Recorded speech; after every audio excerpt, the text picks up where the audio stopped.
Voltamos, Brasil! Olha, estou agora com a Débora Diniz, hipnoterapeuta. Então, quer mandar uma pergunta? 964450532. E nós vamos falar sobre síndrome de burnout. Como impedir, tá? A pressão que se transforma em doença. Que a pressão se transforma em doença, viu, gente? E eu vou falar um pouquinho sobre a Débora, para vocês conhecerem, mas já pode ir mandando suas perguntas. Posso apostar que você alguma vez na vida já disse não aguento mais ou atingi o meu limite, mas é preciso ficar atento aos sinais que o corpo dá, pois podem ser os desabafos, tá? De quem sofre de síndrome de burnout.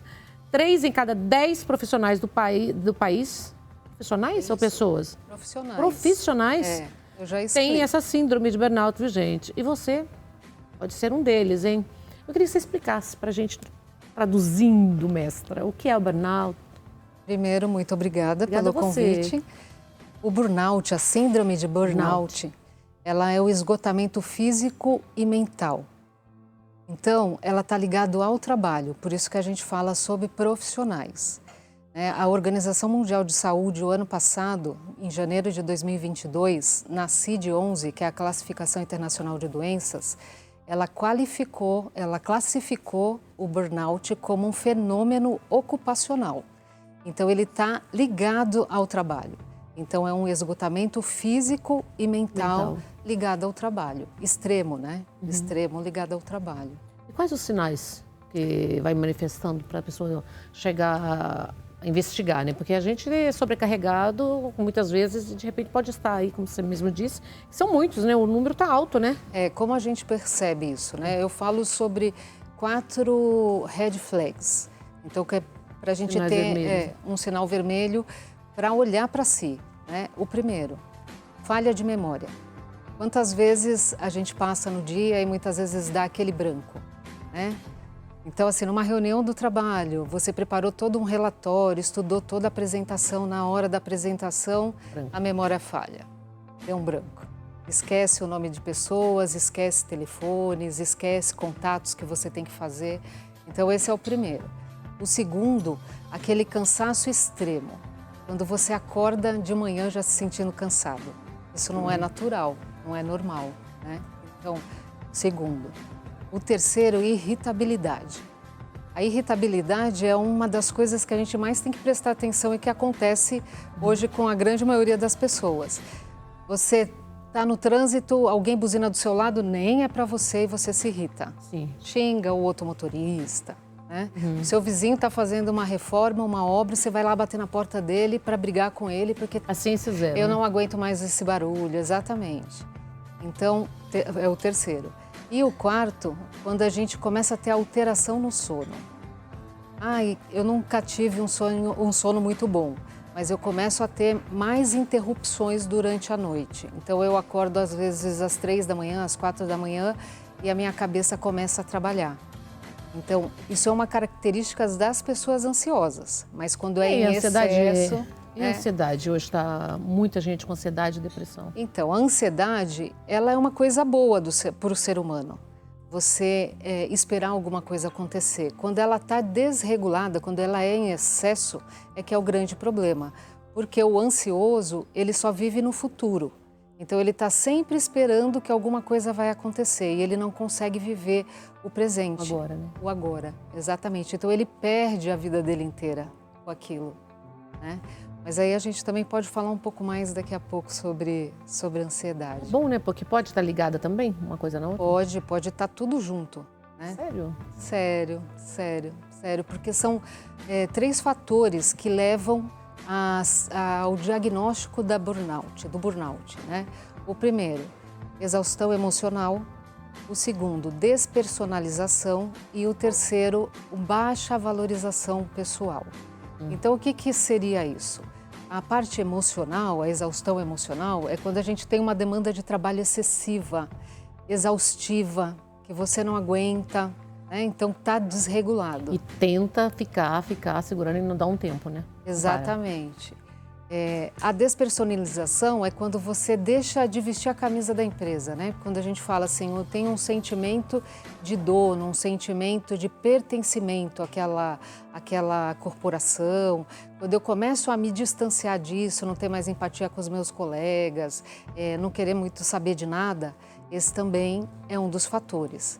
E a de resultado pessoal é o mais importante, porque quando você tem isso desequilibrado, é o grande problema. Quando eu não tenho uma recompensa financeira e nem uma recompensa emocional, então eu tenho excesso de trabalho e ganho pouco. É um então fator. Gera uma insatisfação. Uma insatisfação. Eu tenho excesso de trabalho, ganho pouco e não sou valorizada no trabalho. Ninguém percebe o que eu faço. Piorou, já agregou mais uma coisa. Né? Entendeu? Agregando, então, né? Vai agregando. Então, juntando tudo isso, você leva a um descompasso muito grande. A pessoa não tem vontade de trabalhar, a pessoa se sente esgotada e não consegue enxergar um desenvolvimento à frente. E o que acontece quando a pessoa está? O que acontece? Quais os sinais, os sintomas? Então, você falou tudo que pode gerar para que venha a acontecer. E essa pessoa o que sente? A pessoa sente uma série de sintomas, tanto físicos como emocionais, né? Físico, dor de cabeça constante, enjoo. É uma das questões, eu estou enjoado, comi alguma coisa. Não, é muitas vezes relacionada a situações do trabalho. Né? As emocionais, pensamentos negativos, de achar que ele é ineficiente, que ele nunca vai conseguir se desenvolver. Então, é mais um problema ligado ao burnout. Né? E aí você chega a uma condição onde você não quer fazer nada. Você não tem motivação para sair de casa, para se divertir. Mais nada? Mais nada. Mais nada. É como se quisesse que o mundo acabasse para você parar de existir. É triste. Sério? É triste, né? É triste, é triste. E a hipnose?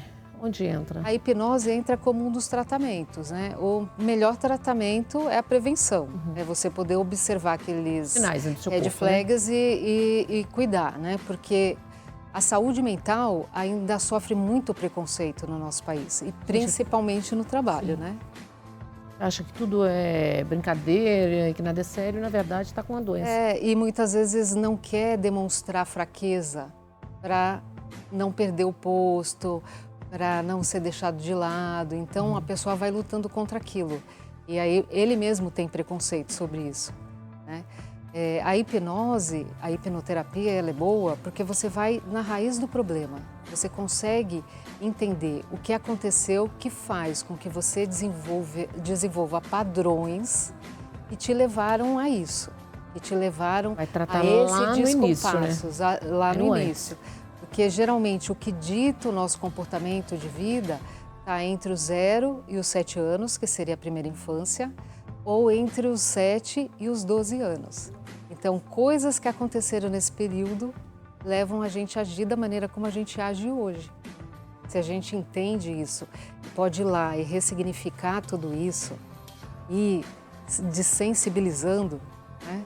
A gente consegue superar e desenvolver novos hábitos, novas maneiras de lidar com as situações.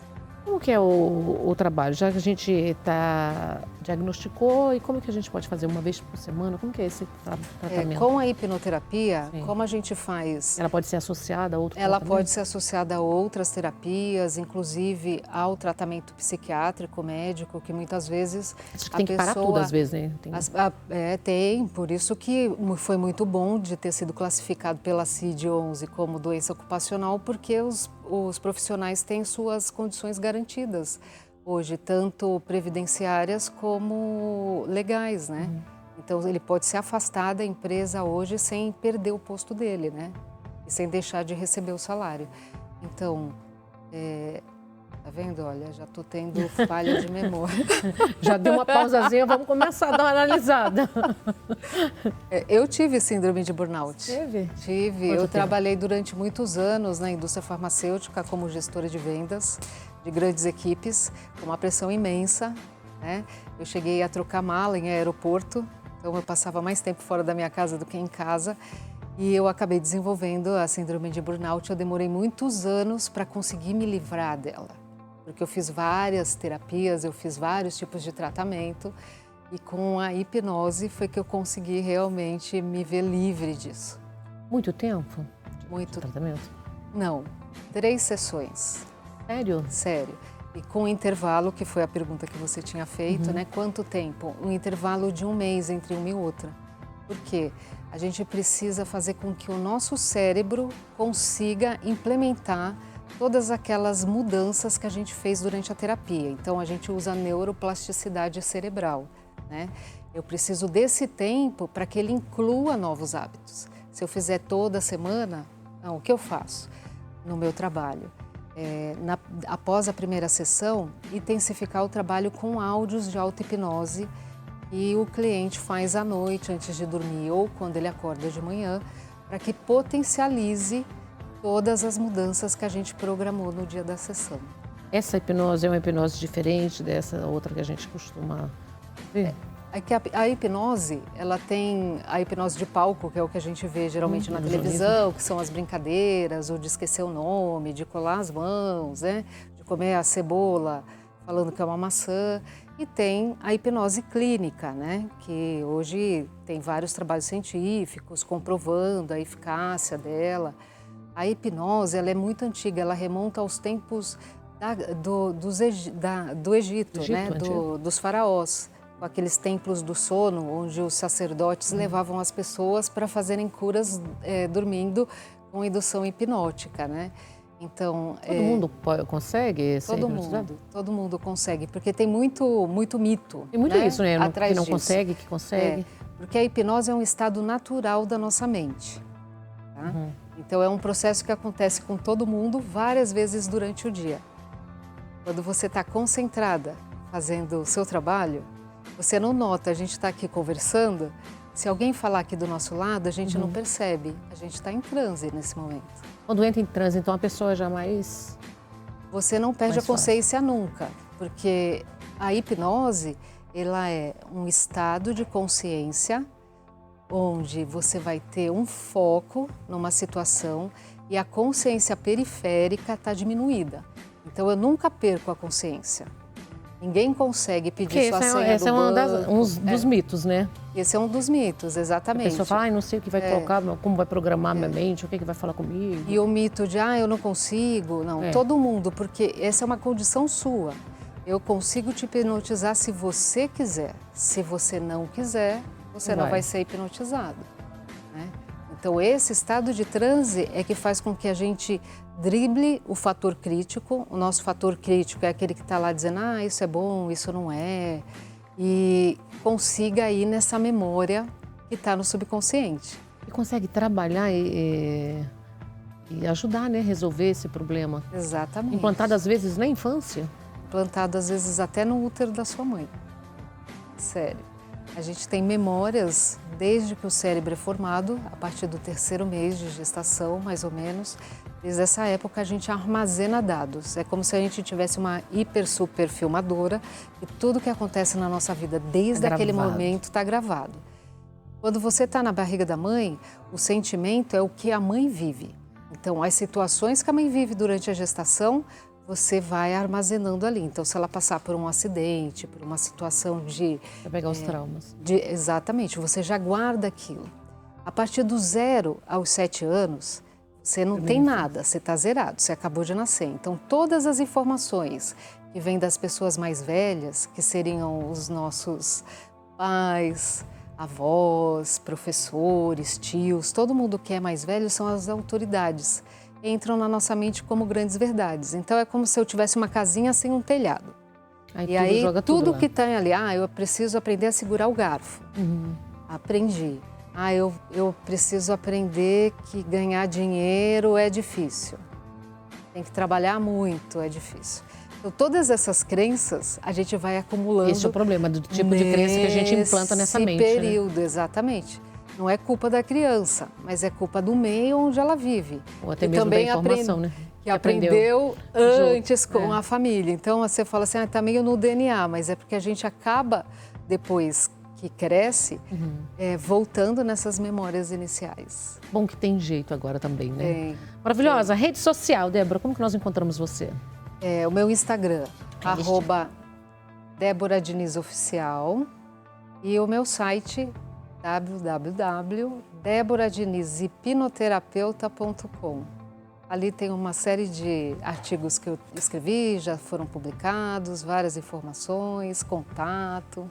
Obrigada, viu? Eu que agradeço. Volta mais vezes, tá? Mais uma vez, pelo seu carinho, pela atenção. Volte sempre, maravilhosa. Obrigada, muito obrigada. A você, tá? Nós vamos para o intervalo comercial, um minutinho só, não saiam daí, porque tem mais para você aqui no Tarde Top.